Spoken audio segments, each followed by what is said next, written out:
Para iti damag ay ayam, adu iti ng kablaw kan undisputed one strawweight world champion Joshua Pasio iti Lions Nation MMA kasaruno iti second round technical knockout victory kontra kan Jared Brooks. Iti main event iti 171 iti napanalawas iti Qatar. Napili ni Pasio babaen iti fight fans kas People's Champ iti nasao nga event. Di pa nagpipili anay sayang kat iti online kat adadamit a kandidato da Jared Brooks, Jonathan Hagerty, Bibiano Fernandez, Robert Soldic kenda dumapay.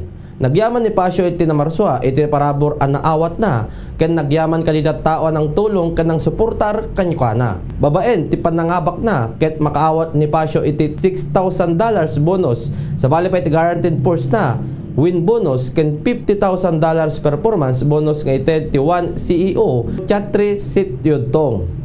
Ket daytan di damag ay ayam para ti Bumbu News and Views. Siak ti Bumbu kay Sibiliana Ben para sa number 1 and most trusted radio network in the country, Bumbu Radio Philippines, Basta Radio, Bumbu.